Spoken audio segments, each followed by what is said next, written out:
Ems, thank you. Market's watching this very closely. And Hadley, come in here. I want your view on this because my own take is that Nancy Pelosi, in a way, has boxed President Biden in. She had to make this trip to Taiwan, right? Because America would look weak if it didn't, given China's escalating rhetoric on the Taiwan issue.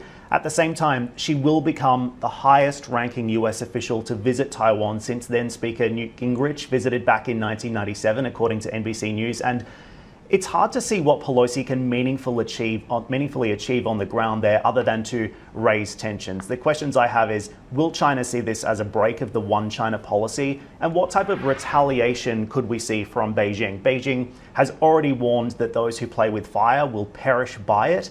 So there could be some pretty major consequences if those words turn into actions. At the same time, we've heard from the Secretary of State, Antony Blinken, speaking on this, and he indicated that this is a decision that Pelosi seems to have made on her own. Listen in. If the Speaker does decide to visit and China tries to create some kind of crisis or otherwise escalate tensions, that would be entirely on Beijing. We are looking for them, in the event she decides to visit, to act responsibly and not to engage in any escalation going forward.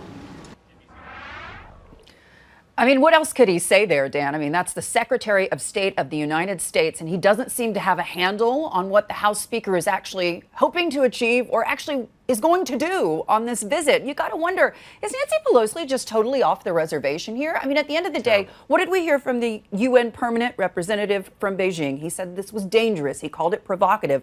You'll remember several months ago when I spoke with Russian President Vladimir Putin, and I asked him specifically about this issue. I was referencing his relationship with Ukraine as a perhaps analogous one to the relationship between, obviously, China and Taiwan. And he said, listen, China is a major economic power. They're surpassing the United States at this point.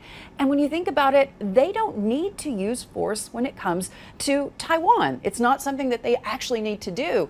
And I think it's really interesting that we're seeing this upend those comments in a sense, because China keeps warning the United States, don't do this. Fire will be met with fire. Don't push us. And yet it seems as if the United States can't help themselves but to go poke another bear. I mean, you got to wonder about this in the broader context. Is it really worth doing that at a time when the global economy is basically suffering off the back of Russia's war in Ukraine and the West's response to it? Is it really time to do this?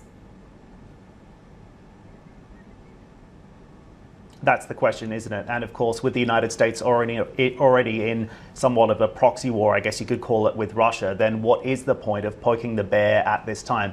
And at the same time, it also undermines President Biden in a way, because Nancy Pelosi appears to be acting alone here in going to Taiwan. And at the same time, while we are talking about Nancy Pelosi, one of the other things that should really be put on the agenda surrounding some of the news narrative around her is the trading activity of her partner. This is something that the mainstream media often doesn't cover. It's been lurking in the sidelines on Twitter, for example, and in other corners of the press. But while we're on the topic, maybe we should also be talking about that as well, Hadley.